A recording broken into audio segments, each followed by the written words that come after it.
Hello. Welcome. If you're watching right now, you're watching from the replay. And I love the replay people because they are committed. They watch the replay. I am going to bring up my comments here, so I can see the comments from the people. So hi, welcome everybody. Share this video with the inner circle. Yes, I will share this with the inner circle. Hi, welcome. Please say hi in the comments. Let me know who's watching. Otherwise, it's just a little number that goes up and down for an hour. And I want to know exactly who's hanging out with me. So I have Rachel, I have Jennifer, Elizabeth. Whoa, it's going fast. Kate is here. Hey, girl. Sharon, my friend Sharon. Sarah's here. Corrine is here. Welcome, everybody. I don't know what we're talking about tonight. I don't know what we're doing tonight. We're just going to wing it because why the heck not? We're just going to wing it. Hi, Kim. How are you? Hi, Rhonda. Hi, Candace. I hate watching a live and people just, when they say hi to the people who they see there, so I apologize if that also creeps you out, but I like to see your, I almost said faces, but it's names because only you can see my face. Who else is here? Okay, Kim did say hi. Hi, Candace. Hi, Heather. Hi, Corey. Hey, Corey. Hey, Marina. Hi, Val. Where did it go? Another Corey. Val, it has been ages. Valerie, there's a Val and a Valerie. Valerie, it has been ages. Val's here all the time. I don't know where you've been. I'm just kidding. Rachel says, having a major deja vu. Why? Were you here last week? My hair's different. Hopefully my light doesn't turn out. I turned off last week. I was like, the lighting sucks, blah, blah, blah. I don't know. We're doing the best we can. It's better than last week, I think. I don't know. Hey, Tara, how are you? Yeah, so what is deja vu? Let's just talk about that for a second. I don't know what deja vu is. Hey, let's talk about how it's okay to say, I don't know. How many times, someone said to me once, just once, said, you're the kind of person who knows everything. And I was like, oh God, we hate that kind of person. The person who knows everything. And then I was like, yeah, sometimes I know a lot of stuff. Sometimes I have an answer for everything, but sometimes I don't. And it's okay to say, I don't know. And I made a conscious effort after that person so rudely pointed out how smart I was, to say I don't know when I don't know. So I just was, and I'm kind of joking, kind of serious at the same time. But Rachel said, I'm having deja vu, which made me think, yeah, deja vu, that's a fun topic. What is deja vu? I think it's a glitch in the matrix. I don't know. There's so many different explanations. So many different people have different explanations for different things. My perspective is different than your perspective, which is different than somebody else's perspective.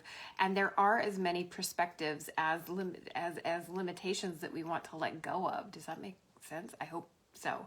But can you just say, I don't know what deja vu is?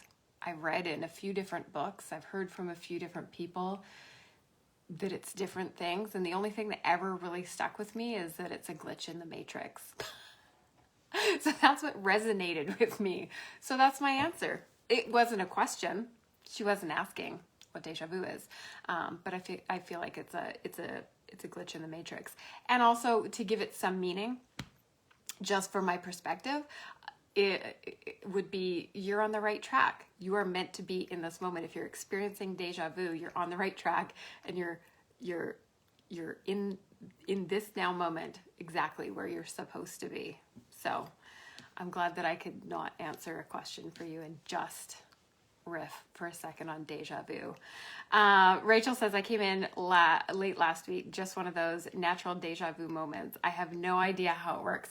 Perfect. So we'll go with my definition that you are exactly where you're supposed to be. You're supposed to be on the Friday Night Live 2 weeks in a row. So I'm really glad that you're here. Diana says, it didn't tell me that it started. I literally just started 5 minutes ago. I'm just bullshitting about deja vu and talking about how I don't know everything.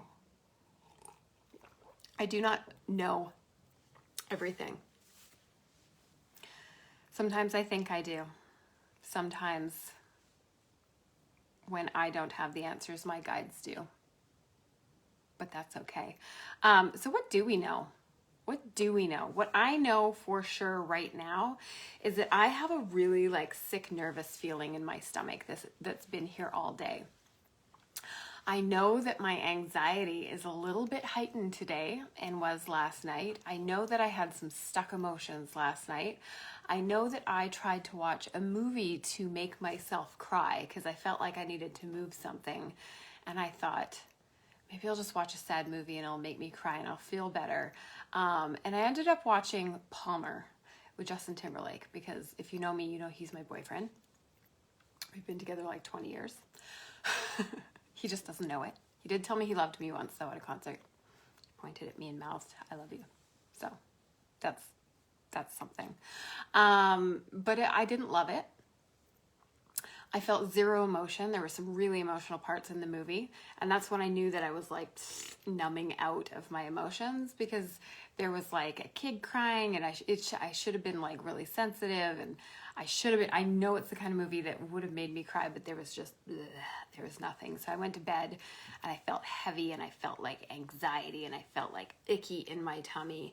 And it's been here all day long. And it's funny because I'm in a different town tonight, my hometown, where I grew up in St. Albert.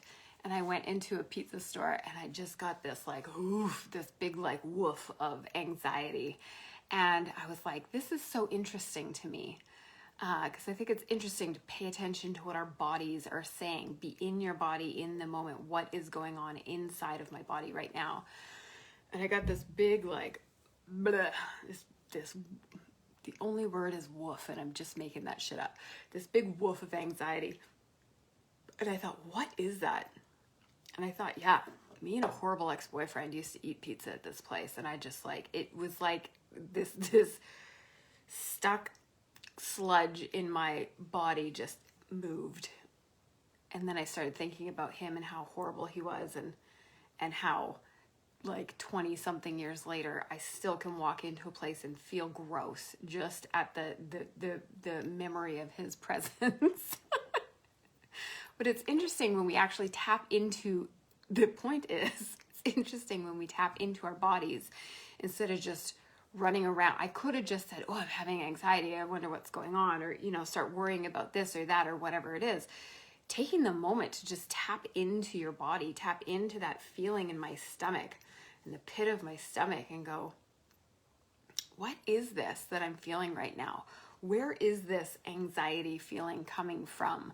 Where is this? And I think anxiety is misalignment, or it's a messenger. It's telling us that something is out of alignment. And I think that we just run around like chickens with our heads cut off sometimes when we have anxiety, because our minds are racing all the time and our bodies feel weird, and we just have this like disconnect, and we're living up here in our heads. But to take the moment to drop down and be like, what is this? So I have some journaling to do. That's what I discovered tonight. I have some journaling to do. And I also feel really nervous in St. Albert about going out. I feel nervous about going to stores. I feel like I have to hide. I feel like this weird, like, I don't want to be seen here. I don't feel safe being seen here or recognized here. I don't know what it is. So what I do know is that I have some work to do. What I do know is what I can do, and I can sit with that feeling. I can sit with it, not just put a happy affirmation over it or talk myself into sunshine and rainbows, but I can sit with it and really see like the fear of being seen in my hometown that I haven't lived in 17 years. What is that? What is that? And I'm not going to explore it here with you, but I have some work to do. So what I'm going to do is I'm going to sit with my eyes closed and I'm going to meditate. And I'm not going to try to clear my mind, but I'm going to try to calm my nervous system. I'm going to calm my nervous system so I can get to a place where I can really get clarity around what's happening. And I'm going to breathe into that icky feeling. And I'm going to breathe it until it moves and reveals what's underneath. And I'm going to breathe into that and move that, see what's underneath that, and just keep shoveling away at what's under and what's under and what's under and what's under. And I'm probably going to cry because that's how we release things. Aren't our tears such a beautiful thing? That's what they're there for. We suppress crying all the time. But it's the ultimate release of the sadness and the pain and all that shit that heavy shit that we're holding in our bodies. So why do we stop ourselves from crying? Last week when I was on here, I said that I cried like 6 times last Friday. I haven't cried all week. And I cry like every day. Happy tears, sad tears, all the tears. And that, I think, was why I felt so so heavy yesterday. And so I'll probably cry. And then what happens after I cry is, what does everybody say? I feel so much better. I feel so much lighter. I feel so decompressed because we squish all this energy and all this emotion down and we hold it in our bodies, and then we allow ourselves to decompress, and then we feel lighter. So whatever it is, if you have anxiety, and I know this is such a buzzword and it's such a common thing right now. Everybody is feeling anxiety. Everybody's feeling the pressure of the shit that they're not willing to look at is what is probably going on. Probably going on. So Kim says, I miss happy tears. Yeah. I could cry sad tears over that statement. But you know what? If you go looking for it, you can find things to cry happy tears over. Baby videos. I really like military coming home to dogs videos. I like reunited with dogs videos. Any sort of being reunited with dogs. I like babies saying things that they're not really saying, just babbling, and it sounds like they're saying fuck you or something. I like that. I like things like that. I like happy videos. I follow an account called Upworthy on Instagram, and they always have happy videos that make me cry happy tears. So you can find it if you're looking for it. You can find whatever you're looking for. And that goes back to what I was saying at the very beginning, is we all have perspectives. We all have as many perspectives available to us as we allow ourselves to have. So I can see things from my perspective. You can tell me something and I can see it from your perspective. That's called empathy. And I can learn something new, or I could have an aha moment and go a little bit deeper, or I can have a revelation or some sort of up level, and I can see things from a higher perspective. We call it a higher perspective because we reach a higher consciousness, which is truer and kinder and closer to Christ consciousness, which is we are all one, we are all equal, nobody is superior, which is the consciousness that Jesus held. Not to talk about Jesus. I mean, we can.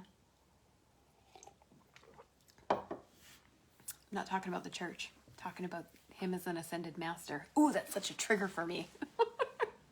We talk about how I'm scared to talk about Jesus on the internet. Anyway, I digress. I want to answer some questions for you guys tonight. I want to know what you need a different perspective on, because that's really what I do in my soul coaching is I give you a different perspective. I lay things out from my perspective. And I also give you the tools so that you can get to your newer, higher consciousness and newer perspective. Because when we zoom out and get a higher perspective, we can see the bigger picture. We're not so in the shit, right? So when I talk about having anxiety, and please, while I'm chatting away here, ask some questions if you have a question for me on some perspective I could give you a different perspective on. Please do. Jesus is my homeboy, Rachel says. Jesus is an incredible ascended master to work with in meditation and spiritual practice. I just won't go to his places of business because he's not there very often. I don't know what I was saying. Perspective, soul coaching. What was I saying? Perspective. When you have an elevated perspective, when you zoom out, that's what I was talking about. When you allow yourself to zoom out and not be so in it, you can get a clearer perspective. You can get a higher perspective. If I sit around and say, oh my God, I have this anxiety. Oh no, my anxiety's back and it's so strong and I feel gross and I wonder what's going to happen and da-da-da. Sometimes we think, oh, the other shoe is going to drop or something bad is coming. I must feel this bad feeling in my gut. Something bad is going to happen. We confuse it for intuition. And sometimes intuition can give us a red flag or a warning or a hell no, stop, don't pass, go. Sometimes it can. But it's usually doesn't come without like something happened and then we get a in our gut, right? It doesn't usually come as a something bad's going to happen. And I learned this by going to psychic development classes like 8 years ago. I would be driving to these classes and I would get this feeling in my gut. And it was like the worst anxiety, and it would be like a tsunami, and it would just like rise and rise and rise and rise. It would take over my whole body and I would be shaking on my way. And then I realized, because I love these classes so much and I love the community and I love just diving into all of this stuff that I was really curious about, I realized that was just fear of the unknown, and that I could transmute that energy into excitement. And really, when I put a positive spin on that anxiety feeling in my stomach, it felt more like excitement. And then I soon realized that the more I went to these classes, I realized the more intense that feeling was on my drive there, the cooler the class was going to be, the bigger the breakthrough I was going to have, the bigger connection to spirit I was going to have. And then from that realization, I realized that that connection to spirit plus my anxiety, it was connected. That anxiety was my energy, was my soul telling me that something is either off or on. Off or on. There's some sort of alignment issue happening. So when I drove to those classes and I felt like, ooh, something big is going to happen, this is really exciting, I knew that I was going to up level. I knew that my soul was expanding inside of the consciousness that I was holding, and that my consciousness was about to expand and I was going to be more in touch with my soul. I hope that makes sense. So something was trying to be born. Something was trying to come through. I was just fitting in spiritual pants or consciousness pants that were a little bit too tight. And I would need to buy a bigger pair. That make sense? Kind of a joke, kind of not. So it's all inner perspective. Is your anxiety trying to tell you something? Is it trying to tell you that you have a little bit of work to do? Is it trying to tell you that there's misalignment? Are you driving to a job every day or working from home and you just dread it? Dread it. Dread it. If you were told that you have 2 weeks to live, would you keep going to that job, or would you live your life to the fullest? I'm not saying quit your job. Please do not quit your job and then call me and get mad because you quit your job. But what you can do is sit with that feeling in your gut. Sit with that misalignment and ask it. Close your eyes. Tune into your body from the neck down. Not from the neck up, but from the neck down. We feel it in our bodies as a way to pull ourselves down, pull our consciousness down into your body. It's trying to tell you something. Concentrate on where you feel that anxiety, where you feel that feeling, and ask it. What are you trying to show me? What are you trying to tell me? What's in there? What's the stuck emotion? Emotion is energy in motion. And energy in motion, emotion, needs to move but we stuff it down. We stuff it down, we stuff it down, we stuff it down, and we keep it in and we hold it. And we get pain. Then we get illness. And then we die from the stuck emotion, the stuck energy. So we don't want to do that. We want to look at it. We want to explore it. We want to love it. We don't want to judge it. We want to love it. Because it's there to tell us something. It's there because we're here on earth, and I know I said this last week, but I don't mind being a broken record. We're here to learn emotions and limitations, to master our emotions and to overcome our limitations. So when I meditate and I tap in and I calm my nervous system down and I can get to that place where I'm clear in my head, then come the limiting beliefs. Then come the limiting beliefs. And I can listen to my head. I can listen to my fear. I can listen to my ego. And I can listen to those emotions. I can see those things. I can remember who I am.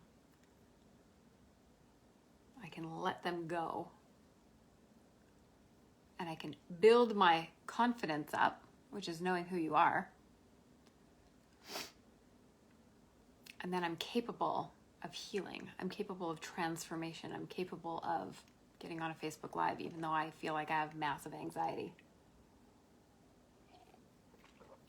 Hope that makes sense. All right, I'm going to find a question here.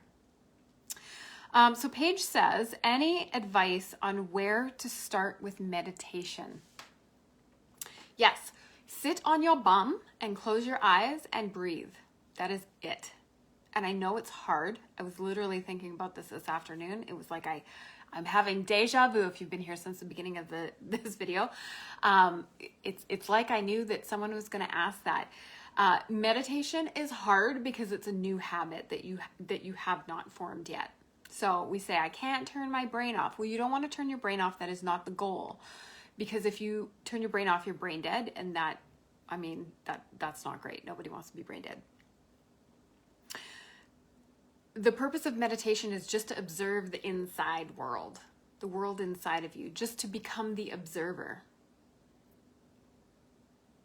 So you're going to have thoughts. We have what I can't remember what the stat is, like 50 to 80. I think Deepak Chopra said 20 years ago we have 50 to 80,000 thoughts a day.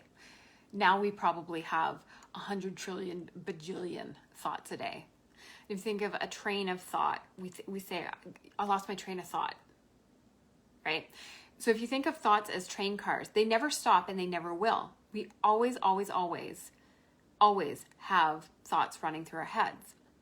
The purpose of meditation is to observe those thoughts and to widen the gap between the thoughts and between the train cars, if you're thinking about a train.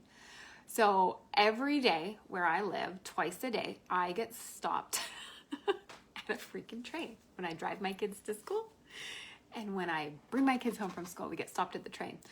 And when the train is going by really fast, you can see little flashes in between, right? And that's called the gap in meditation. So in between all of those thoughts, all of those train cars that are thoughts, there's a little gap. And the point of meditation is to widen the gap. So if you've ever been in the zone, have you ever driven somewhere and you don't know how you got there? Have you ever painted a picture and all of a sudden you have this picture and you don't know like how you finished it, or you just lose time and space? That's called the zone. That's called the gap, right? We can be running. Runner's high is like that. We could be, sitting with somebody and just spending time and just being present with whatever it is. We can be looking at the stars. We can be sitting in meditation, but we want to widen the gap for purpose of meditation. We want to widen that gap. And how we do that is we sit and we focus on a single point of focus. So you can say a mantra, like inhale, exhale is a really good one. You can inhale on the inhale, say inhale on the inhale, exhale on the exhale, and then you're going to have a thought, and then you're going to realize, oh shit, I'm thinking, and then you're going to come back to your breath or your mantra. And then you're going to breathe and concentrate on your breath. And then you're going to have a thought again. And then you're going to go, oh shit, I'm thinking. And you're going to come back to your breath. And you're just going to keep doing this all the time, all the time, all the time. And then one day you're going to be like, holy shit, my timer went off. And I didn't even have to come back to my breath a million times. And then you're going to have that moment where you're like, oh my God, that felt like 2 minutes. Or you're going to have that moment where you're like, I feel like I was gone for 3 days. And you're in that gap. So that's my best guidance on where to start meditation. Sit on your bum, close your eyes, and breathe. And inhale, exhale. Inhale, exhale. Make sure you're breathing all the way down to your belly. Your diaphragm is extending and contracting. I like using Insight Timer as a timer. There's tons of meditations on, if you want to go to my website, my website is in the description or is in the title of this video. I have some free meditations, or you can go to YouTube. All my meditations are on YouTube. You can go to YouTube and just type in meditation, and there's literally bajillions of meditations. But my favorite thing is just to close my eyes and just breathe. And sometimes your brain just needs to go squirrely, and you just need to let it do that. So you're not trying to stop your thoughts. You're trying to be the observer of your thoughts. And sometimes we need to make up fake scenarios in our head in our meditation, and then go, oh my God, I'm making up fake scenarios in my head and I'm worrying about things. Why am I worrying about things? Oh, because I feel unworthy. And then you cry it all out and you feel really good. Sometimes meditation's like that too. So the last thing you want to do with meditation is beat yourself up if you're not doing it right. It doesn't matter. One of my mentors says it's like an iPhone upgrade. Kelsey says it's like an iPhone upgrade. You just say that my iPhone can upgrade in the middle of the night while I'm sleeping. You don't know what's going on behind the scenes. You don't know what is happening. It doesn't matter what Apple is doing on your upgrade of your phone. It doesn't matter. You just know you're going to have new emojis in the morning. That's all that matters. And that's kind of like meditation. It's setting the intention that I'm going to upgrade my soul. Doesn't matter what the universe is doing, what God is doing. Doesn't matter. What matters is you're sitting and you're observing. And I hope that you guys can see me right now, because my laptop says I have no access to my video. So I see a heart there, so you can see me. Okay. I think I just need to refresh the page because I need your comments. I need to read your comments. Amazing. Okay. I'm here. Awesome. You can see me. Perfect. We have Paige and Erica and Rachel and Jillian and Paige again. Amazing. Deanna and Kareen. I love it.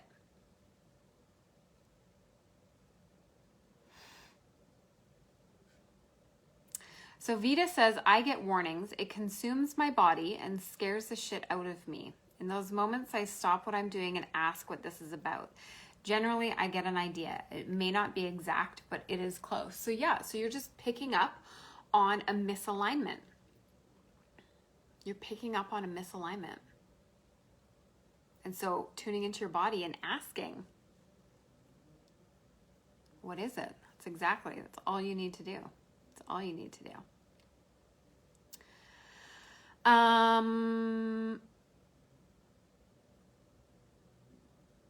Okay, so Diana says, how do you lessen the anxiety and worry about waiting for the next person to die?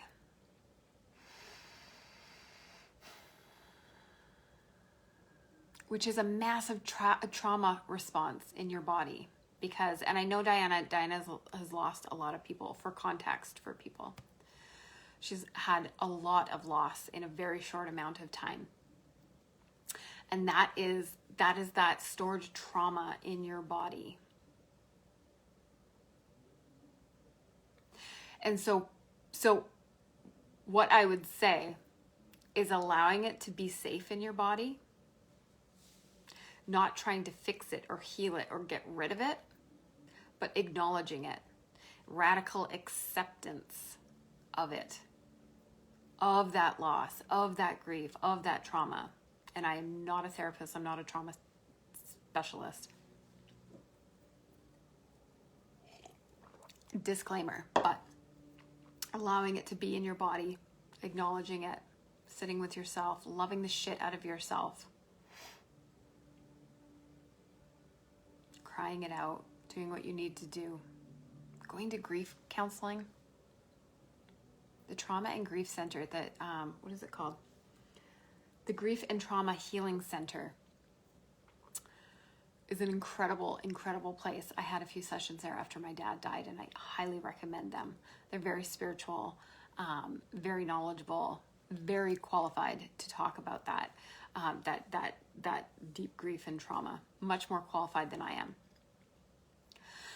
But radical acceptance, this is what I know from my own grief and the work that I do with people, and just accepting it. There's a good book, I don't know if I've recommended it to you, but it's Radical Acceptance by Tara Brach, B-R-A-C-H. It's an incredible book. It's an incredible book. So that's kind of a non-answer for you.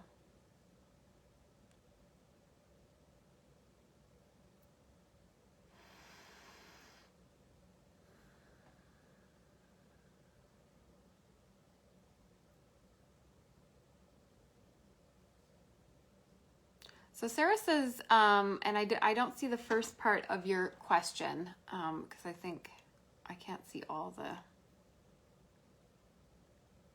comments since I had to log back in on my laptop. I say we because I know I'm not the only one who has a hard time doing what I know is best for me. So welcome to my world. Without hearing the first part of that question,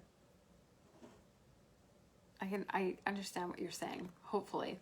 You have a hard time doing what you know is best for you. And so you have the intuition, you have the inspiration, you have the deep down knowing. You have the deep down knowing, and yet you won't take action on it because you have patterns and you have programs running in the back that are holding you back. It's just fear. It's just fear.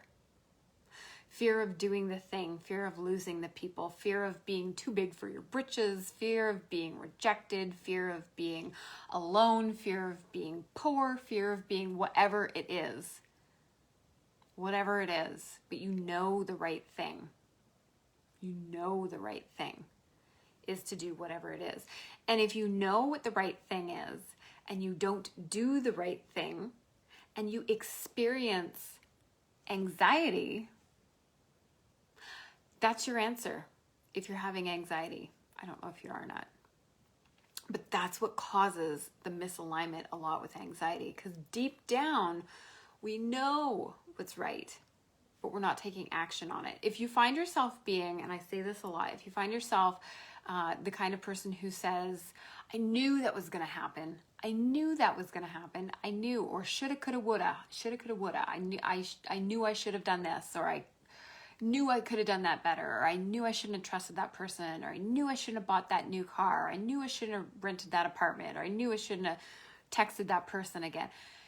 It's not that you don't have intuition, it's that you're not taking action on it. So deep down you know the answers and you don't take action on it. And then you live in the shoulda, coulda, woulda, looking into the past.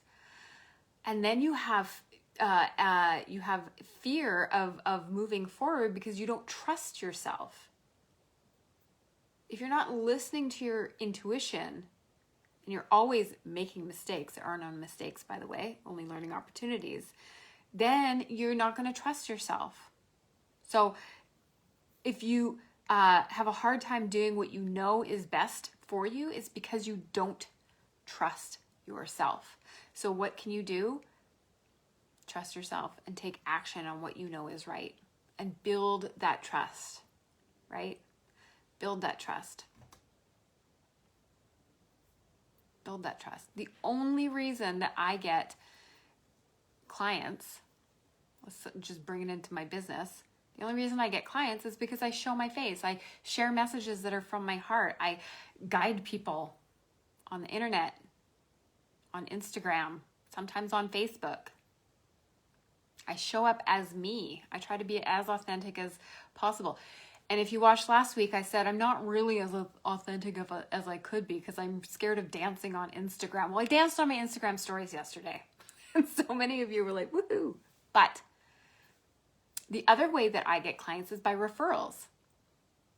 That's the number one way I get new clients is by referrals. And why? Because somebody that I connected with and helped told somebody else, she really helped me. You should go see her. They trust that person, and that's how they trust me.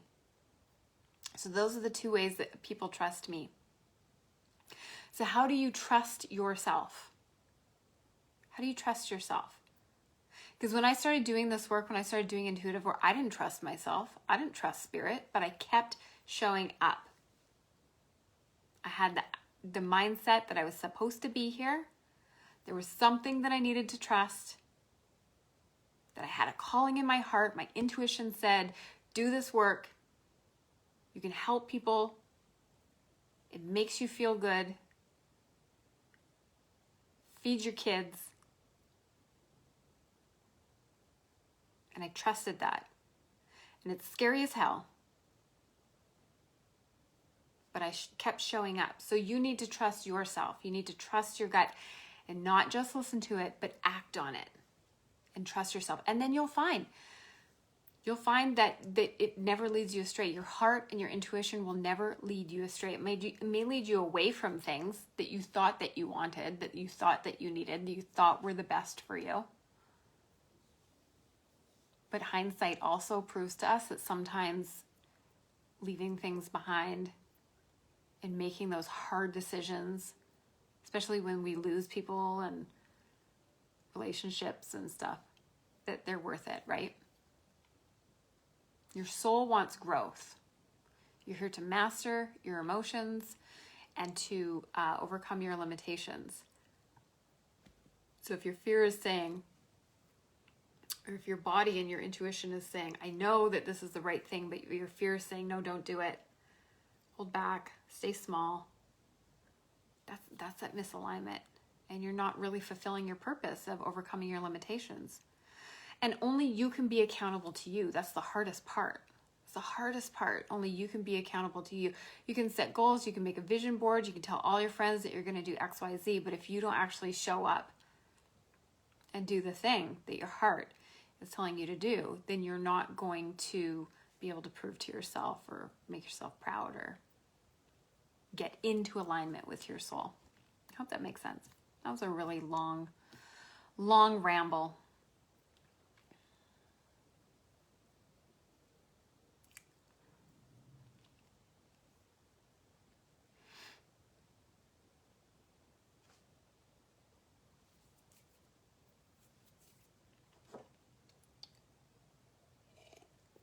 Crystal says, I know you super helped me.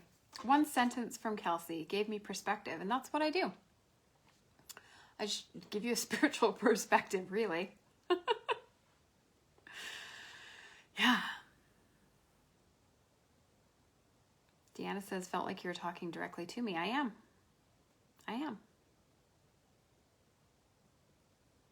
I'm talking to all of you. There's 35 people on here, and we're all the same. 36 including me. We're all the same.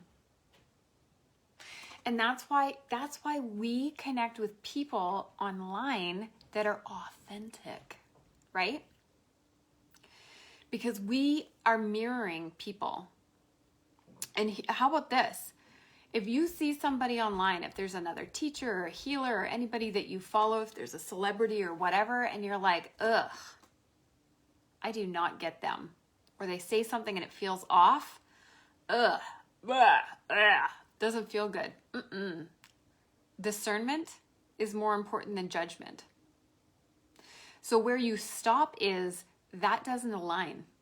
That feels off. That does not resonate. That person, that place, that thing they said, that doesn't resonate with me. Honor that your body is having a visceral reaction. Your soul is telling you, that's not true for me. Now that might be true for them. And that's okay that that's true for them. Because everybody, like I said in the beginning, everybody has as many opportunities for perspective as they allow themselves to have. So what's true for me may not be true for you. It doesn't mean I'm wrong. And it doesn't mean you're right. It doesn't mean you're wrong. It doesn't mean I'm right. It just means we have different perspectives. And that is a higher perspective on people with different opinions and perspectives. And so when you see people on the internet that are saying things that make you crazy or make you cringe or make you want to punch your computer or feel untrue or unkind, can you just take a step back and recognize that is their truth? Good for them and good for me. And move along. That's what discernment is. Judgment is, I'm right, you're wrong. I'm superior because you're an idiot. And that's not correct. They're there as a mirror to show you where you can improve. And sometimes our egos don't want to let us think that we have room for improvement. But none of us are perfect. And I think that it's funny. It goes back to this summer. Someone said to me, I made a snide comment to, I think, my husband. And someone looked at me and said, I thought you were supposed to be spiritual. And I was like, spiritual to me just means I have a really deep faith. I have a really deep faith in the universe and God and spirit and all that kind of stuff. It didn't hurt my feelings. It kind of caught me off guard. But I'm used to it because I teach spiritual ideas and practices, meditation. People think that I'm supposed to be perfect. So if I slip up in my life, if I make bad decisions, if I am less than perfect, people like to point their fingers and say, I thought you were supposed to be spiritual.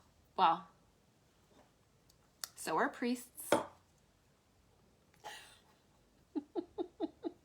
So are Christians.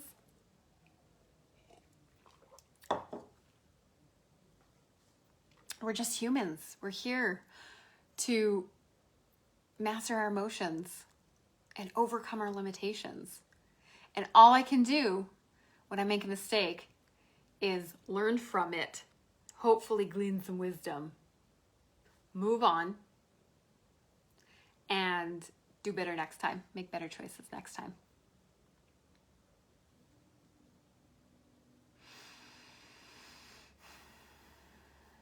I hope that makes sense. Carla says, it's like saying, I thought you meditate. Isn't that supposed to make you happier? That's so true. And I say that to myself all the time. So I say to people, if you meditate, it will magically change everything in your life. Your entire life will change.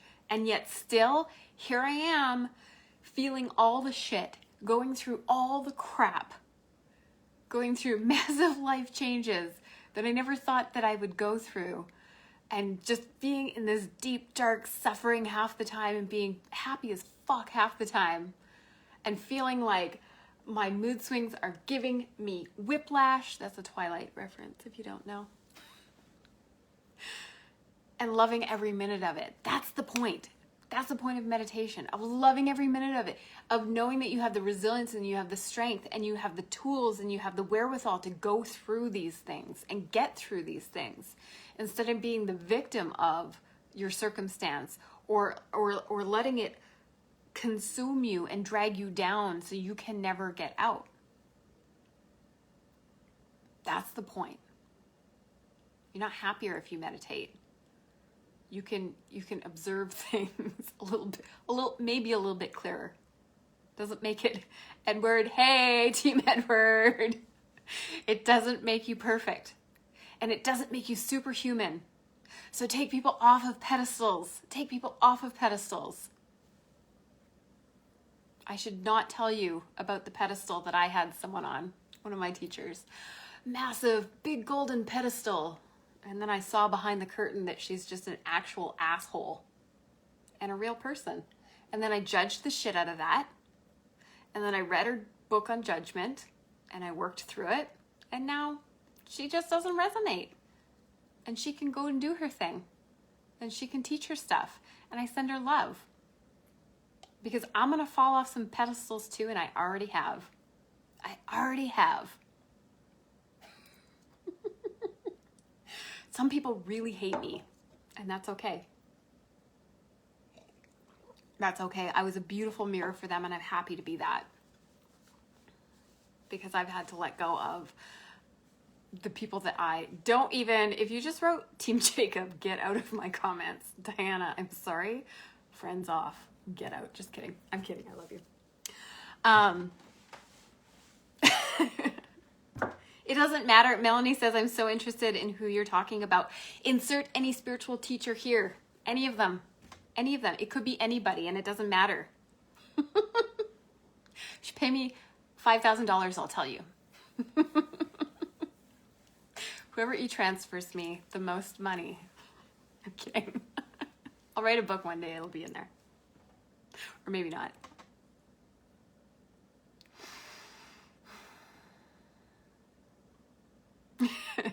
Friends back on. But discernment versus judgment is a huge spiritual lesson. It's a huge spiritual lesson. And that person taught that lesson. And I learned it from them. I learned it from them. I got the tools from them to get through seeing that they were a total asshole. So, what a beautiful teacher for me. What a beautiful teacher. You gave me the tools to coach myself through and heal myself of the judgment and the triggers. The triggers. The people that trigger you are your teachers. They are divine teachers from God. They're divine teachers. They mirror something in you that needs to be healed.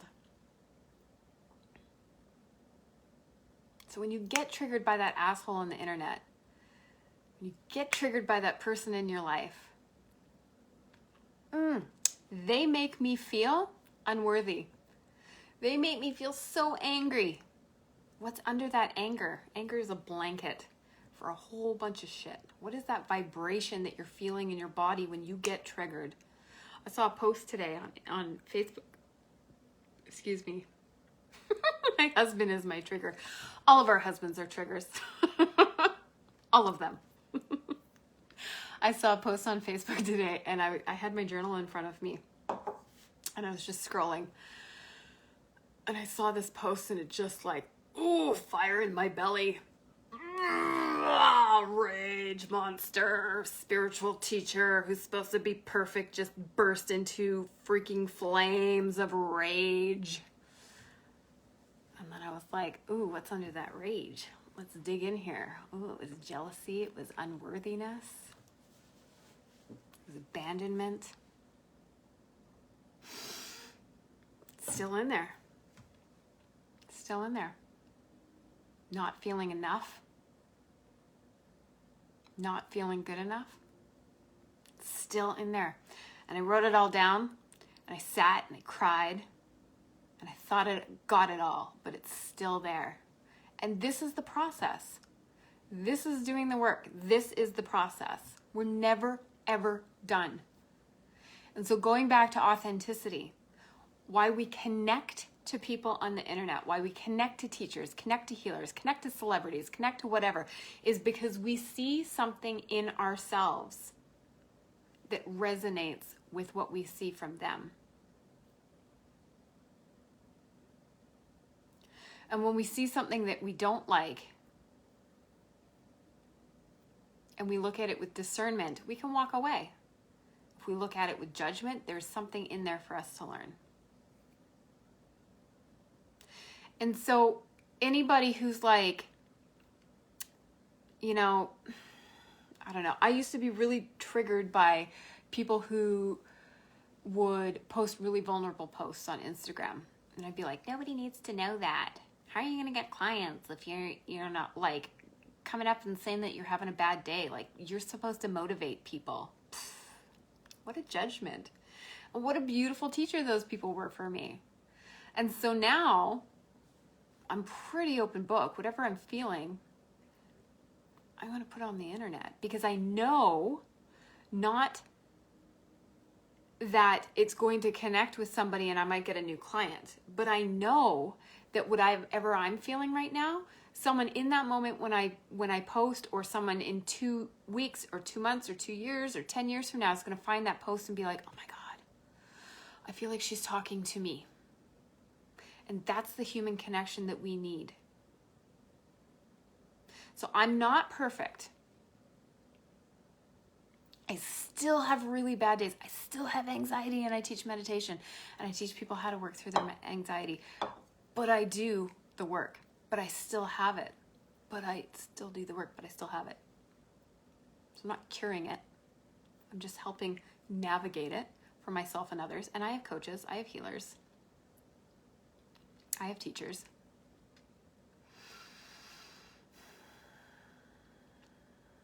I might just be one step ahead. I know what works for me, and I share that. And whoever resonates, resonates. If it doesn't resonate with you, that's okay. If you think I'm wrong or bad or horrible or full of shit, that's okay too. I'm not for you. And you're not for everyone, and I'm not for everyone, and that's okay. And that's the difference between judgment and discernment again. I'm not going to shit talk you on the internet for not being for me if I don't resonate with your message. So don't shit talk me on the internet if my message doesn't resonate with you. That's okay. There's someone for everyone. I used to get really angry and triggered about coaches coaching coaches to coach coaches to coach coaches. And I still do think it's like this weird incestual like industry.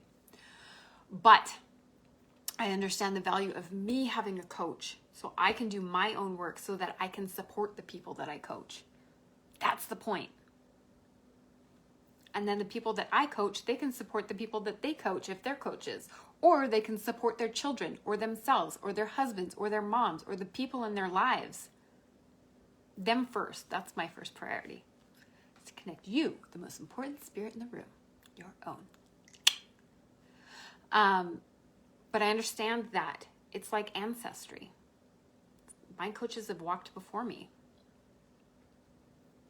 I walked before the people that I coach. And sometimes I haven't. I coach people that are also coaches that are like, well, they seem more successful. Well, this is just going down a different rabbit hole. But the whole point is the perspective, the change in perspective. I feel like I'm rambling tonight. Are you guys understanding? Is it landing? Is it valuable? Do you like this? Is this good? Are you with me? Are you snoozing? Are you eating Doritos? Are you with me? Like 3 people just dropped off the call. Cool. Jennifer says, I feel like you talk to me all the time. I am, because I'm talking to myself and you resonate with me because we're mirrors of each other. I am. We're here for the rabbit hole. Whoop, whoop. I love it. I love it. I love it. So Crystal says, how do you quiet those thoughts that tell you things are about to explode because they always do, and live and enjoy the moment? You be in the moment. You be in the moment. I also wish I had Doritos. I would be in the moment with a Dorito in my mouth. Actually, I'd be with you. And 2 people just left again because I was talking about Doritos. How do I be more in the moment? You be in the moment. You close your eyes and you check in with yourself. So let's do this right now, really quickly, like 30 seconds. Close your eyes. Breathe all the way down to your belly. Let it go. There's someone in the room with you and that makes you feel silly. That's just your ego saying, you're not cool. Just ignore it. So take another nice deep breath all the way down into your belly. Feeling your lungs expand and your ribs expand. Feeling the air on your nostrils. Sigh it out. One more deep breath in. Sigh it out.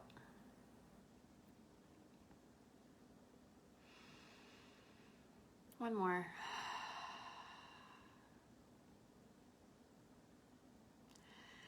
And you can open your eyes. And how does your body feel now compared to when I told you to close your eyes? Probably a little lighter, a little looser, maybe a little bit lower. I feel like my shoulders just kind of lower. That's how you be in the moment. And when I heard something interesting today on a YouTube video. Yeah, you feel lighter, right? Just a few breaths, just letting out that tension. It's like a balloon, right? You're just like letting out that tension just by being in your body. Calmer, lighter, more relaxed. Yeah, it's like 30 seconds, right? Imagine 10 minutes of that. If in 30 seconds you can feel calmer, lighter, more relaxed, imagine 10 minutes of that every single day. When you're calmer, when you're lighter, when you're more relaxed, you're more clear. You're more confident. You're more capable. That's why calm, confident, capable. That's my process. You gotta meditate. You gotta breathe. You gotta tune in, right? And so our thoughts, our fears start whirling, especially when we slow down and tune in, right? So, oh, that thing's going to happen and that paper's due and that person's pissing me off and I got to do that thing and I have to, and my mother-in-law, blah, blah, blah, blah, blah, all that stuff, right? That is your mind. That is your mind. And that is outside of you. That is outside of you. But what is inside of you is your breath. That's it. Is the now moment. That's it.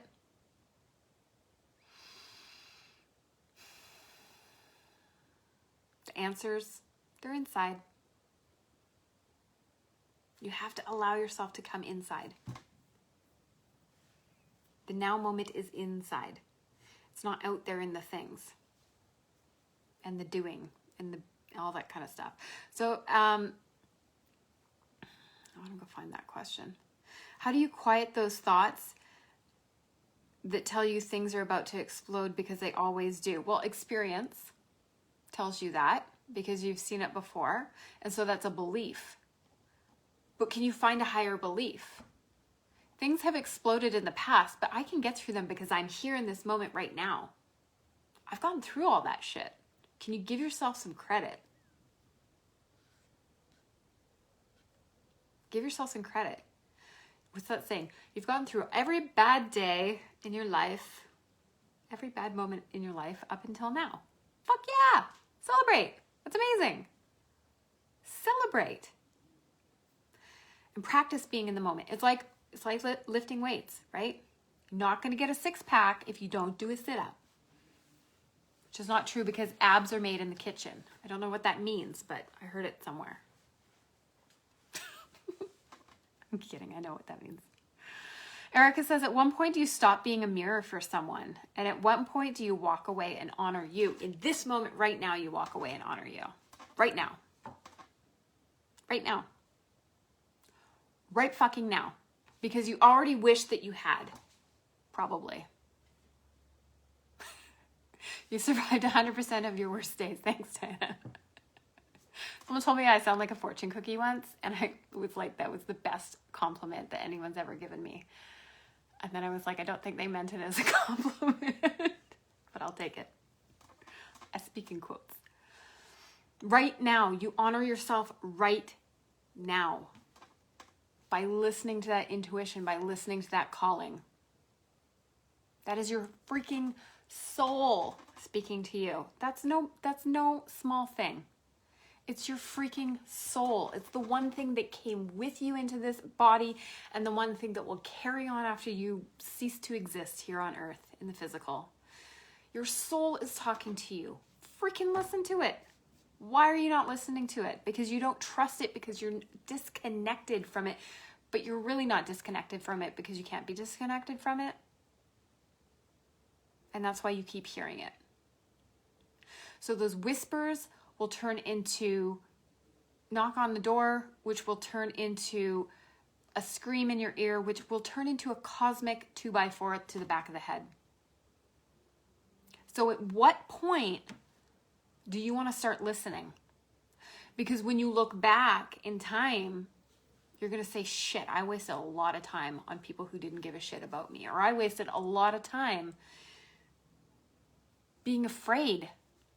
And the only way you're going to realize that you wasted all that time is by doing the thing and getting to the other side of the fear.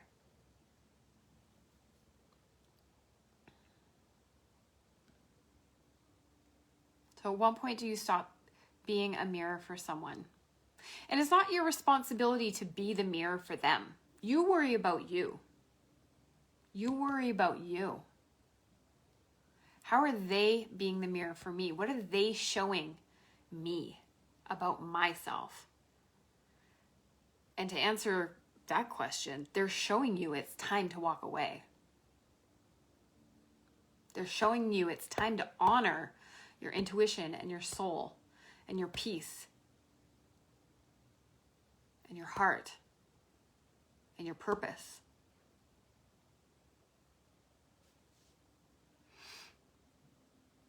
Whether they see you as a mirror, and I have these moments in the last couple of years where I'm like, ooh, I'm a huge teacher for this person. This is what I'm here to teach them. But it's not my job to say, oh, hey, I think it's my spiritual purpose to teach you XYZ. That is up to them. Whether they get it or not is up to them. You cannot do someone's internal soul work for them. You can't do it for them. They have to do it themselves. They have to do it themselves. So you just worry about you. You're only responsible for you.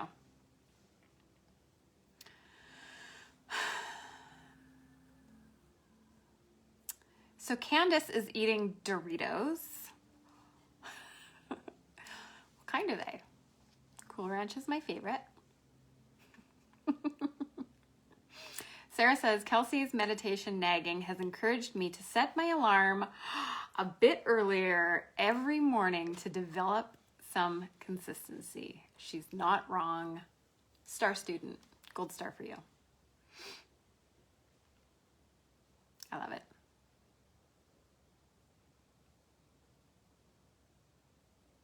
And let's just have a mirror moment right now. So I read stuff like that and I'm like, oh my God, it makes my heart happy. And then I'm like, oh, I can't acknowledge that it makes me happy because then I'll feel like, or people might think that I'm like bragging. But it fills me up to be that mirror or to be that inspiration for people. But I can't inspire you unless I'm doing my own work. So really, if I never started meditating, I wouldn't be this like crazy evangelist about meditation. And then you would not have had this aha moment that I'm not wrong and that meditation is great. So I'm going to celebrate you meditating, and I'm going to celebrate me doing the work to get to the place where I could nag you to meditate. And I'll take that win.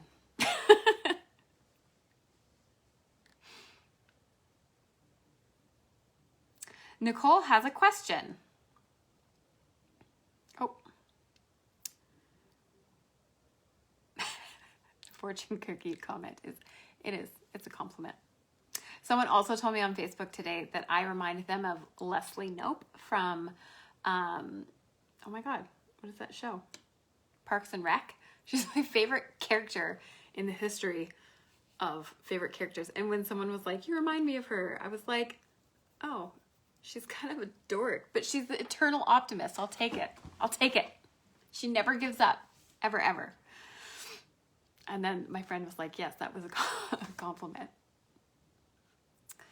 I am the fortune cookie version of Leslie Knope from Parks and Rec. That is going to go on my next business card. But there's no point in having business cards because I can't hand them out to anybody because COVID. So, remember business cards? That's a weird thought to just have in my head right now. Carla says this is why meditation can really help because you start to be able to listen sooner. Yes, it helps connect with your soul sooner and more often. And it's practice, practice, practice, practice. So Nicole's question was, my back closet door came off the hinges the other day and landed on my jade turtle. And then when I pulled my animal medics card the next day, turtle came up. It was pretty vague. Do you know what turtle? Do you know what turtle could mean? So intuitively, I don't know. I don't know what would happen if I Googled. But turtle feels like a crab for me. So I'm a Cancer, and I like to be in my shell, and I like to be on the internet talking to words and names. But I don't like to be in a group. Don't invite me to a party at your house. Like I want to be invited, but I won't go. So turtle for me feels like if there's turtles coming up just intuitively for you, it feels like it's time to come out of your shell. It's time to come out of your shell. Slowly and surely, I know that's a tortoise, but that's what it feels like for me in this instance. And also when things are broken, did your closet door just randomly fall, or was it being used? There's so many follow-up questions I have that really don't matter. What is on my face, you guys? I have like makeup on my face. Well, obviously. But I feel like when crystals break and things like that break, they've served their purpose for you. So I don't know if you want to repair that or get a new one or just say it served its purpose and say thank you and return it back to the earth. Jade comes from the earth. Sometimes when our crystals break and stuff, we don't know what to do with them. We don't want to get rid of them. We don't want to throw them in the garbage. We can dig up some earth and return them to the earth as like an offering or as a blessing or as a thank you for providing that jade or that crystal or whatever it was to us in the first place, kind of returning it back to from whence it came, from where it came. Tried to talk fancy, didn't work. So that would be my best guidance for you on that. If that resonates, go ahead. If it doesn't, then Google.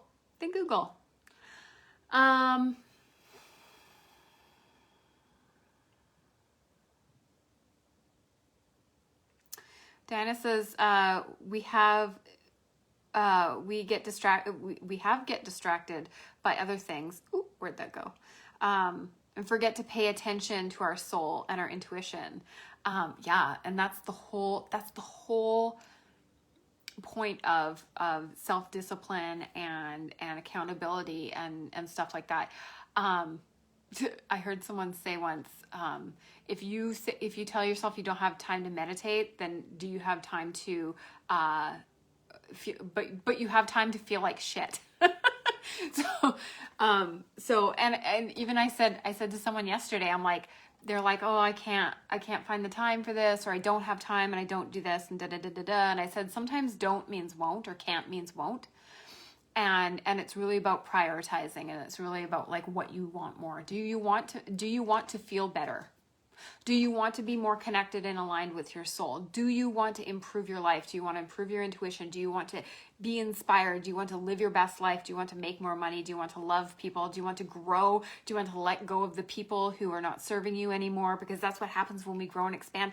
And that's what keeps us really afraid of growth and expansion sometimes, is because the people who are not in alignment with us, that are keeping us safe and small, they're going to fall away. And those are the people that we know, they're our familiarity. They're our family, they're our friends, they're our best people. They're the people closest to us. And sometimes we keep ourselves small so we don't outgrow them, because that's what is comfortable. But our soul is like, but you should do this thing. You should try this. Yeah, but what are they going to think about me? They won't like that. They don't believe in that. We have a joke in the invitation inward. Every class I ever teach is, God, like, we're the weirdos. I know this is going to sound crazy, and I don't know if I'm crazy, but I'm going to say this thing, and we all go, we're all crazy, it's okay. Come on in. We're all crazy. Wherever I am, there's crazy people everywhere. But you're not crazy because there are people that feel the same way.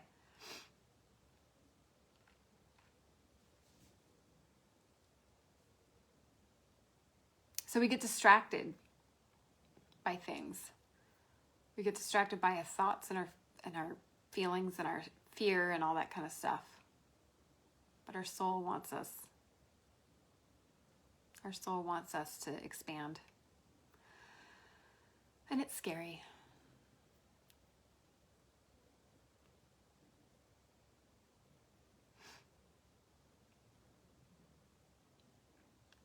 So Erica says, light bulb moment, thank you. I've been battling that one and feeling a little guilty for giving the cold shoulder to a friend that was so out of line. Instead of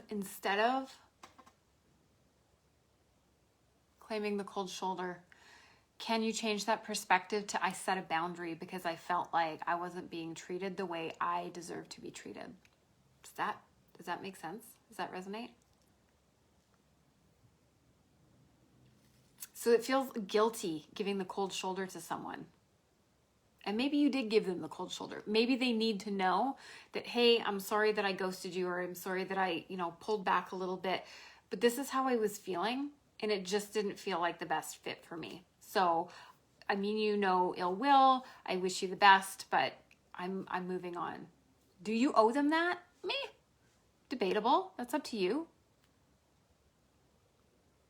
But if you're just like being a cold bitch and giving them the cold shoulder, I don't know. Does it sit well with you?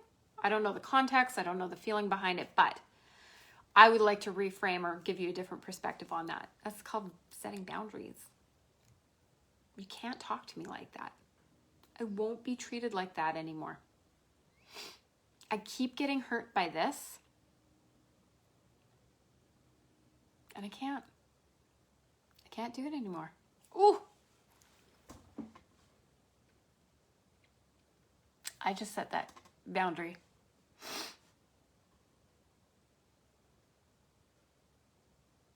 And it makes me so sad, but I know it's for my best. I know it's for my best.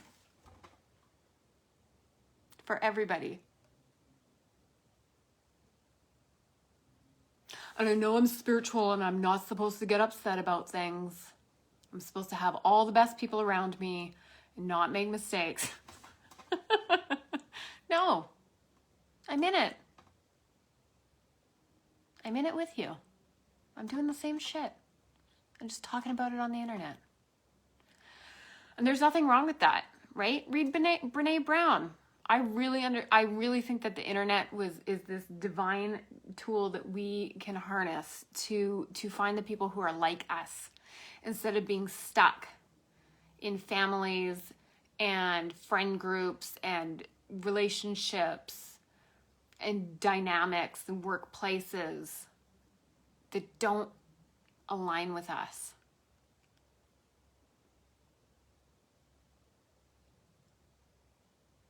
I always say, turn towards the people who feel like sunshine. And then if they don't feel like sunshine anymore, know that you've outgrown it. It is okay. No judgment. And if that other person actually is like they're on fire and they're not a sunflower and you get burned, that's okay too. Okay, now I'm just digressing.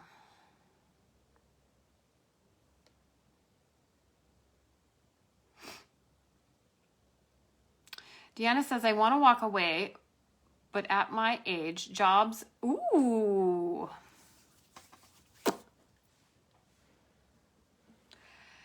At my age, jobs are few and far between to maintain.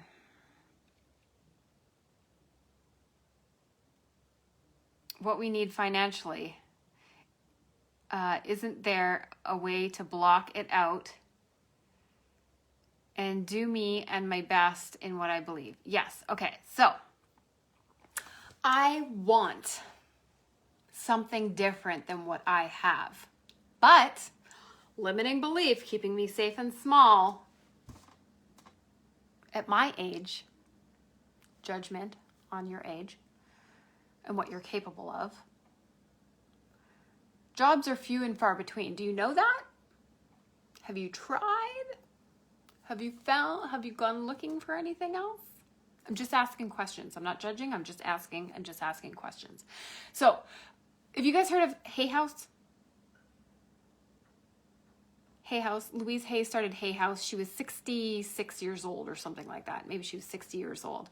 She wrote Heal Your Life. She wrote a little booklet. She self-published it a million billion different times. Nobody would publish it. So she started a publishing company. And it became Hay House. And it's one of the biggest spiritual publishing houses in the world. If you are in the spiritual world, you need to know Hay House. You need to know who Louise Hay is. So, I'm not saying you're going to go open a publishing house. I'm not saying that, you're gonna create this massive legacy. But what I am saying is that we do have proof that when all the doors shut in our face, and it seems like we don't have any other opportunities, sometimes those are blessings in disguise. And if you believe in yourself, which you need to get through at my age,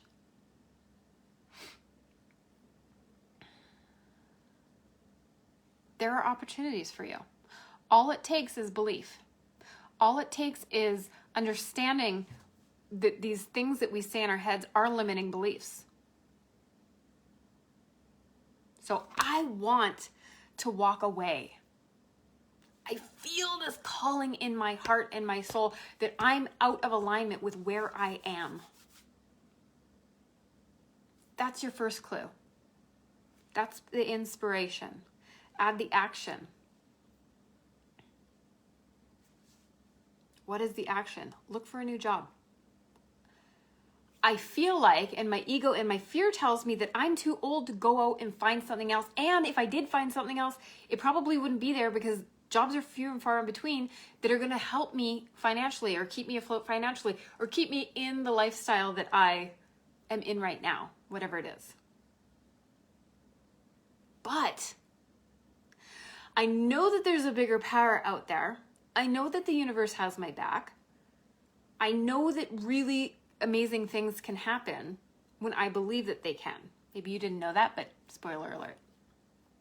It's called growth mindset. So we're mixing mindset and spirituality because that's what we do. So reach for a higher thought, reach for a higher vibration. I'm in this little box. I want to walk away. I have this calling in my heart, but I feel like I'm too old. There's no jobs, blah, blah, blah.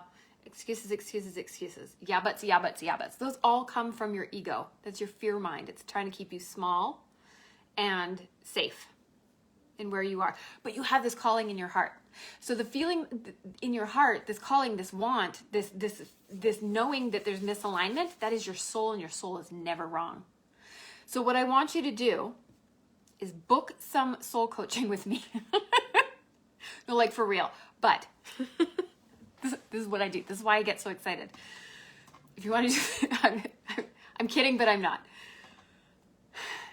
But I want you to get to a place where you can tap into that soul every single day, where you can tap into your heart every single day. So close your eyes for 20 minutes every day and just ask the universe, show me a miracle. I have this calling in my heart. I have all these obstacles I feel like are in my way. Show me something. I'm ready. I know it's out there. That doesn't mean quit your job tomorrow and then go meditate. It means open up those opportunities, be open and be believing and be knowing that you are totally capable of starting the next Hay House or whatever the equivalent of your soul's purpose is at whatever freaking age you are. Even if you're 60 years old, if you are living, if you're doing your life's work if you feel like you are so in purpose and you're doing your life's work, it doesn't matter if you're 60 years old. It doesn't matter if you have 5 years to retirement. It doesn't matter what age you are, what the plan is, what society says you have to do. If you are in your life's work and you loved every single thing you did, would you not keep working till the day you die? We have this society belief that it's like you are born, you're raised, you get married, you have kids, you get a dog, you get the house, you get the white picket fence, your husband works, you might work part-time, whatever belief crap you subscribe to from society that tells us that we're supposed to do. And then Freedom 55 was the thing when I was a kid. All these commercials on TV were Freedom 55. You retire at 55.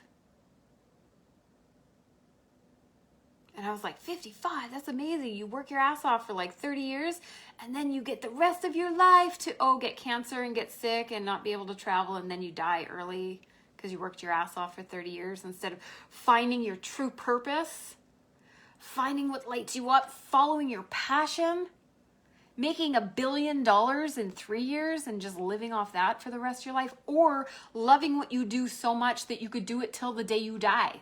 Why not give that a chance? Why is that not a thing? Why can't we follow that? That feels way better to me. And you're 59. Perfect. Like I'm psychic. Why can't we do that? Why can't we do that? And there's no way that you can't find something that lights you up till you're 95 years old, or however old you want to be. Right? We don't have to subscribe to the conditioning. We don't have to live in the box that society has told us is the only way. Your soul is limitless. You're here to master your emotions and move past your limitations. And when you connect to the thing inside of you that is here, and then it's here, and then it's gone to the other side, you can do anything. You can be anything. You could write a children's book in 17 minutes and have it be the biggest thing in the world and make $1 million in 6 months. Like, you can. We see all these young people making YouTube channels. This is like a really weird thing that pissed me off for a long time.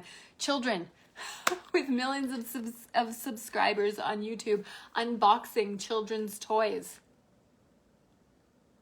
Teenagers making millions of dollars on YouTube by just sitting and reacting. Have you heard of Brad Mondo? Brad Mondo is this guy who started making YouTube videos reacting to people screwing their hair up. He's a hairdresser, screwing their hair up on YouTube. He would sit on YouTube and watch videos on YouTube and react as a hairstylist to people screwing up their hair, bleaching their hair nightmares, blah, blah, blah, blah, blah. I have watched this guy for so long, and now he's got his own hair care line. He's got billions of, I don't know how much money he has. He has millions of dollars. I watch his videos all the time. Candy Johnson. I've been watching Candy Johnson. She just said the other day, she's a makeup artist. I've been watching her for at least 10 years because her little girl just turned 10. And I remember watching, I found her video. She was just going into labor. It was like her labor and delivery video for her daughter who just turned 10. So I've been watching her for 10 years. And she was the single mom of 4 kids and making YouTube videos and really inspirational, and just made all these videos, people started monetizing on YouTube. And I've watched these people grow into these successful people. I thought they were successful because I was watching them on YouTube, and I didn't really realize that anyone could be on YouTube. But my point is, it used to really annoy me that all these people were posting really pointless, dumb stuff on the internet and making on YouTube and making lots of money. But isn't that hacking the system? Isn't that what real abundance is? Little output or little input with lots of output? Why do we feel like we need to live dollars for hours? Why can't we live purpose for passion, or passion and purpose for fulfillment? Why can't we do that? That sounds way, way, way better. than Freedom 55. Work your ass off, have a heart attack, die. What a waste of a life, right? And if you've done that, you're doing that, that's okay.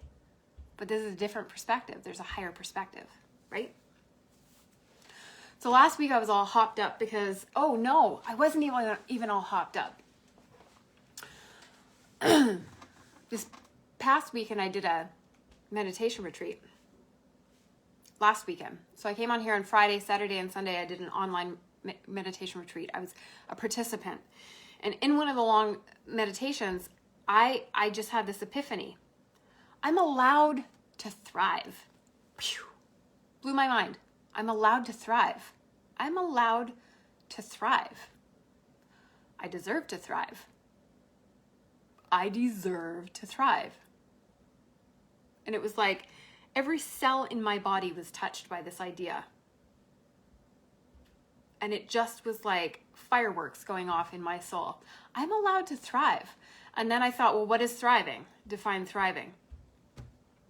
Thriving is joy. It's abundance. It is pain. It's getting through the hard stuff. Give me the hard stuff. Give me the lessons. Show me, crack me open. Help me get through this shit. Let me suffer, and then let me triumph. Let me get through it. Let me feel the good, bad, the ugly. All of that stuff is thriving.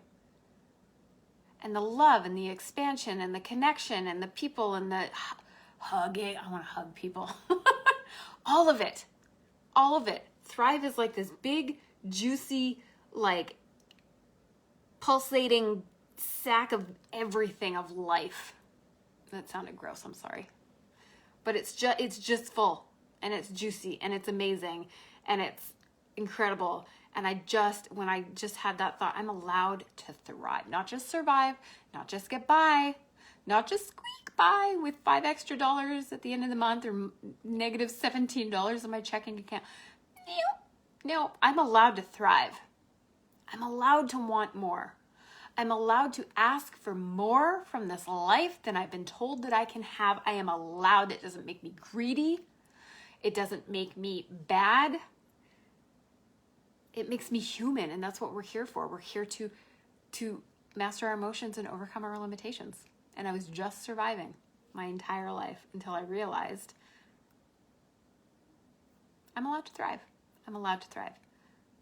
So if you can get yourself, if you can connect to your heart, if you can close your eyes and meditate for long enough to get to this moment where you have fireworks of aha moment go off and you come out of your meditation a completely different human being because you give yourself fucking permission to follow a passion, to listen to a calling, to thrive, whatever it is.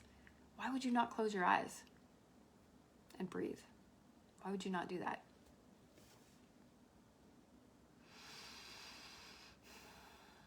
Why would you not do that? So, and out of that, well, I still have you here. I'll keep answering your questions after. The 27th and 28th, I gave myself permission to create an event. It's a 2-day event. It's Saturday from 10 to 6 and Sunday from 10 to 3. And we're going to meditate. We're going to journal. We're going to learn about limiting beliefs. I'm going to answer your questions. It's only $99. It's a 2-day event. It's called Permission to Thrive. If you go to my, it's not on my website. If you go on my events on my wall here, on my page, there's one there, and I'll link it here too. Can someone link that event for me in the comments, please? Thank you. And I wanted to make it affordable. I wanted to make it accessible. So it's $99 for you, or it's $149 for you and a friend. So you can buy a buddy pass and 2 people can come for $149. So this not only gives me the opportunity to thrive, doing in this capacity and talking to people and leading meditation and teaching the things that I'm passionate about, and we can have way deeper conversations than what we're having here in a 2-day event.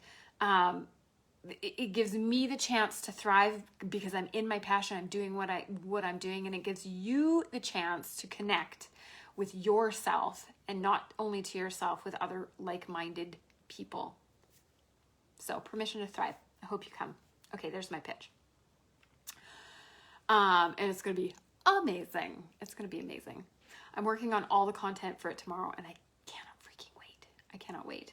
I think that you should thank you, Carla. You're amazing. You're the best. Tell your husbands for Valentine's Day that you want a ticket to Permission to Thrive. I think you should.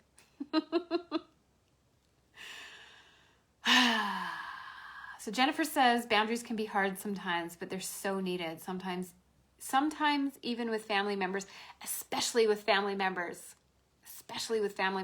because we're conditioned to just fall in line and just follow the status quo. Just do what we're told to do, right? If you've read Untamed by Glennon Doyle, there's something in there about becoming, I can't even quote the quote, but it's about becoming a woman. And it's about standing up to her mom or staying in her truth, instead of staying in her mom's truth. And that was such a huge thing to hear. And I heard a quote the other day. It was like, write like your parents are dead. Write the book like your parents are dead. And it was like, oh, how often, and this is for everybody. This doesn't just resonate with me. It resonates with everybody.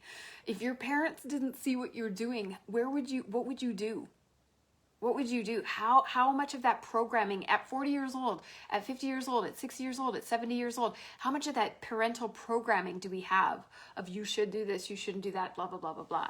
How much of that can we strip away to be our authentic selves and live for ourselves and be ourselves instead of the idea that we think our parents want us to be? Because our parents just want us to be happy, honestly. I want my kids to be unapologetically them, but I also want them to use their manners and not swear. My mom wants me to not swear. My kids can swear when they're 18.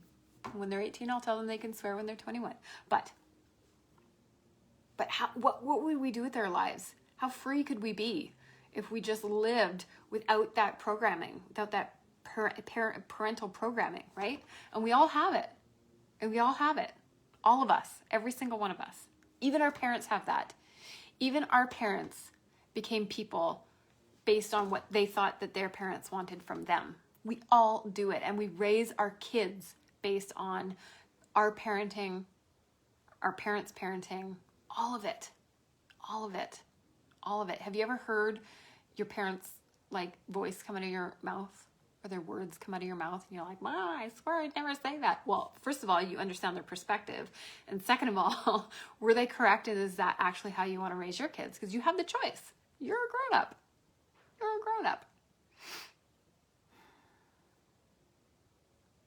I don't even know what I'm talking about anymore. I'm just rambling.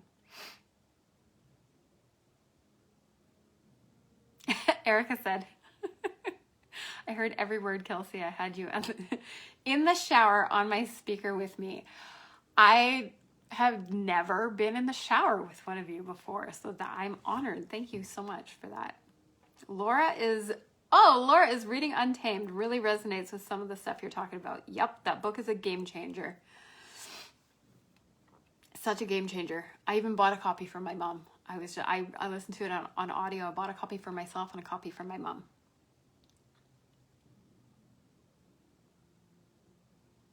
The Law of Detachment by Deepak Chopra. That will really help with the job question. Yeah.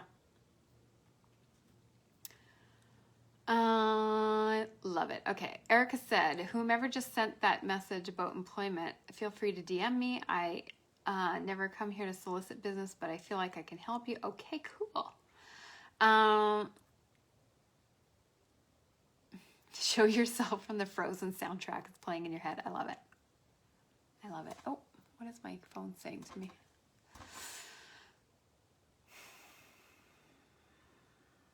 So Deanna says, I have dreams for sure. I love loving people, making them feel good and empowered. Yeah. What is it? Play with it. Get curious about it. What lights you up? What makes you happy?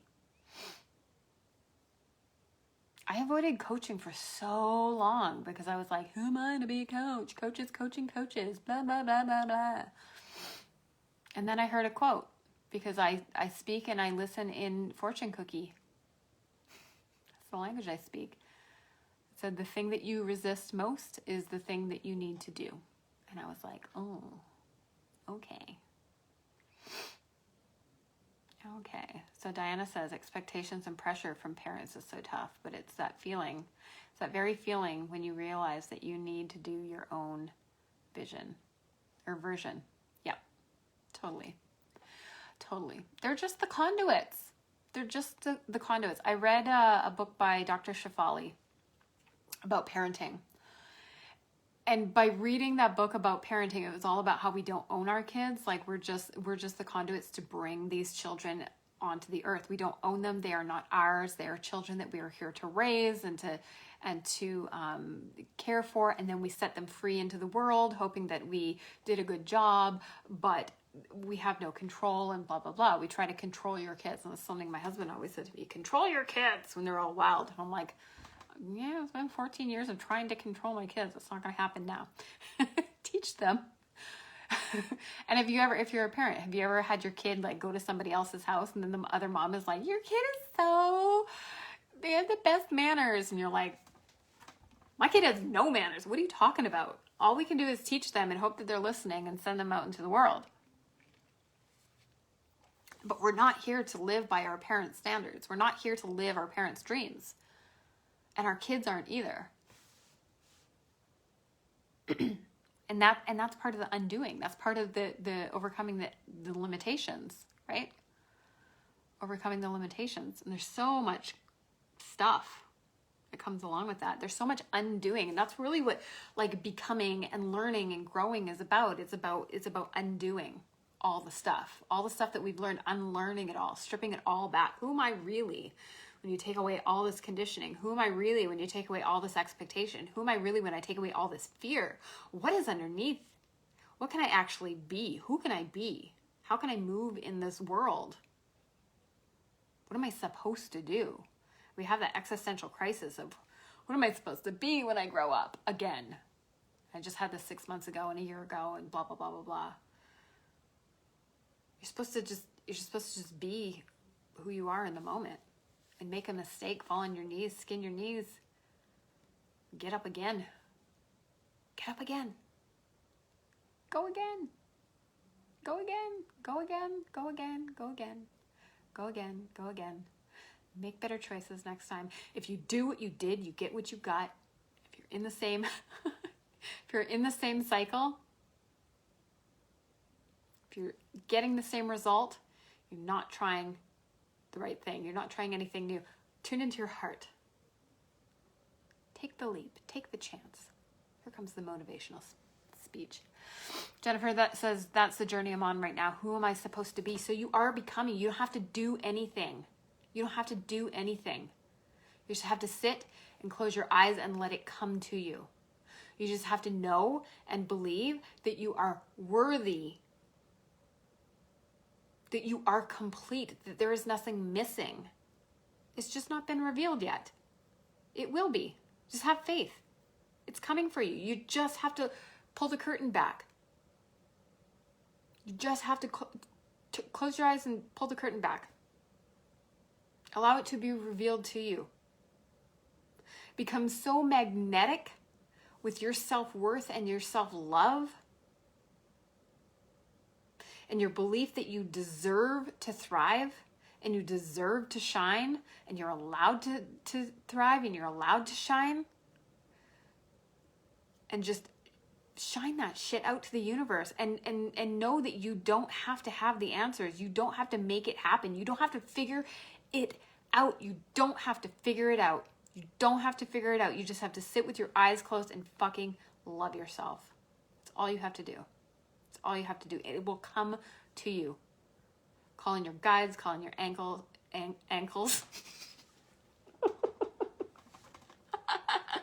Call in your angels. Tired. Call them in. Thank you. Thank you. Thank you for guiding me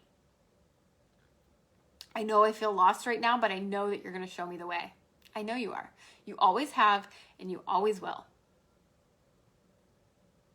And then you just sit there and love the shit out of yourself and know that you're exactly where you're supposed to be, and you're completely whole, you're completely complete, you're completely worthy, and you're completely allowed to thrive. And you're allowed to feel stuck too. Nothing to change, nothing to fix. Nothing to fix. For so many years, I kept going to classes and doing this and doing that and seeing this coach and that healer and all that kind of stuff, trying to fix myself. And then one day I woke up and I was like, oh, wait a second. I'm not the problem. I'm not the problem. The environment is the problem. I tried all the things. All I have to do is sit and know who I am and let go of everything else. And what is meant for me will find me. And the more I let go, what is meant for me finds me faster. I am not the problem. There's nothing to fix. I can make better choices. I can be a higher conscious version of myself. When I see that, oops, that wasn't awesome. Don't do that again. Oh, that's not getting me the result I want. Mostly it's fear. Listening to my fear doesn't get me the result I want. I want to fucking thrive. I want to fucking thrive in this life. I'm 40 years old in July. And I've been so afraid my whole life of success. What does success look like? It just feels like thriving. It feels like everything in this big juicy bubble. So afraid of my own power. So afraid of what I could be. And not afraid of what I could be, afraid of people's criticism. Afraid that I could pour my blood, sweat, and tears and my heart and my passion and everything into whatever, my kids, my job, my career, whatever, and it not be enough. That's the fear. But what if just being me is enough? What if just being me is enough and all of that is just bonus? That was the answer. There was nothing to fix. There was nothing to find. I was here the whole time. And that was last weekend. And I've been here for 6 years in this space. I'm a baby. I've only been here doing this work for 6 years. And that was just last weekend I had that epiphany that I'm allowed to thrive. So when I say I'm in it with you, and if you think that I know more or I am wise or I give you the right answers or whatever, it's all inside of you too. I am just you. I am just a reflection of you. I don't have it all figured out. First thing I said on this call was, I don't know. Can we just accept saying, I don't know? Sometimes, I don't know. But then I do know, and then I don't know, and then I do know, and then I don't know. So who are you supposed to be, Jennifer? You're supposed to be unapologetically fucking you. That's it. That is all. No more, no less. And just love the shit out of yourself. There's nothing to figure out. Let God take care of that. Let God take care of that. Because when it comes, it's easy anyway. We struggle and we try and we do all the things and we get so frustrated and rah, rah, rah, rah, rah. And then when it comes, it's easy. It was easy. We just got in the way. We just got in the way of ourselves. Jackie says, so true. I did what I did and I got the same result over and over again. When I got off that wheel, the relief that I didn't have to make anything happen. Yeah. You don't have to make anything happen. You just have to love yourself and know that you're worthy. And you're worthy because you exist, not because of how much money you make or how many books you've read or written or whatever it is. I was writing a book for a while. Speaking of books, I was thinking about my book when I was driving tonight. I was writing a book for a while. It's going to be called Happy Medium, and it was all the lessons that I learned on my way to becoming happy, and I couldn't write the fucking book. I got like half chapters, all the way half, halfway written, and I couldn't write the book because I didn't realize I wasn't happy. And right now I'm probably living the first chapter of the actual book that I want to write, which will probably be called Happy Medium.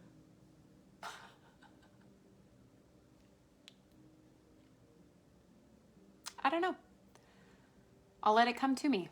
I tried to force it. I really tried to force it, and it would have been a shitty book. It would have been a shitty, forced, blah, blah, blah book. I mean, it may have helped some people, but I want to write the book. I want to write the book, not just a book, the book. And I want it to be deep and insightful and for me, and not for everybody else, for me. And yes, I'm happy. Like, I'm not generally unhappy. I got some shit going on, but I'm pretty freaking happy. If you see me on the internet and I'm happy, it's because I'm happy. If you see me on the internet and I'm unhappy, it's because I'm unhappy. And that's, Jennifer says, authentic. That's authentic. Showing up how you are right now. Not going through some shit, putting on a happy face for your audience, and then a year later saying, oh my God, you guys, I went through the worst time in my life in the last 6 months, and now here's my 3 steps to enlightenment because of what I went through. That's not authenticity. And that's what I don't align with other spiritual coaches on the internet. Here's how I overcame my eating disorder in 15 happy steps, which were the same happy steps in my last 8 books. Here's how I overcame insert problem here. And you see these people and they become addicted to overcoming their issues and then writing a book and then making a shit ton of money. And then the veil is pulled back. And you're like, oh, that's your thing. Anyway, I love you guys. I went 47 minutes over what I wanted to. I want to remind you about Permission to Shine on the 27th and the 28th. It's 2 days. It's only $99 for full 2 days. We're going to meditate. I'm going to teach you about meditation. We're going to go through our limiting beliefs. We're actually going to do the work together. I'm going to lead you in exercises instead of just sitting here and inspiring you, inspiring the shit out of you because you guys are still here.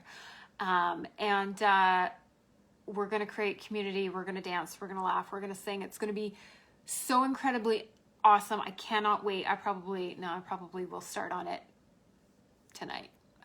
That was going to be my day tomorrow, was content creation for Permission to Shine. We're going to do it. We're going to do it tonight because I'm jacked up now. And if you want to do some soul coaching with me, I would love to walk you through this stuff. This is literally the 2% of what I do. I got a message from a client tonight on Instagram. I'm going to ask her if I can share what she said about our session and how it's FaceTiming. Perfect timing. So you guys understand what it is, like the end result, what happens when we do these magical freaking sessions together. Although if you're going to book a soul session, please book an hour because 30 minutes is never enough. All my clients always say, oh my God, I should have booked more time. And if you want me in little bite-sized pieces, the invitation inward is my membership. It's paid membership. Every Monday we get on a call and I have a topic, not unlike tonight. These are not going to happen forever. But yeah, we do meditations. I do a reading for everybody. And, was it yours, Carla? No, it was somebody else's. I already showed yours. It was somebody else's wrote to me tonight, about our session. I can't remember who it was. Anyway, invitation inward on Monday, Permission to Shine, a 2-day event open to everybody. And there's the buddy pass too. Don't forget about that. $149 for you and a friend. And, I hope to see you at some point. I love you guys. Thanks for joining us. I gotta go FaceTime my kids now. Thanks, Carla, for the link. Carla for president. You get to come. I'm gonna just add you to the list. Oh no, you're working. You said you were working. Shoot. If you want to gift it to somebody, I wanna invite you to that, Carla. For posting my link. So thank you for your good deeds. Okay, you guys, have a good night. I love you all. We'll see you later. Bye.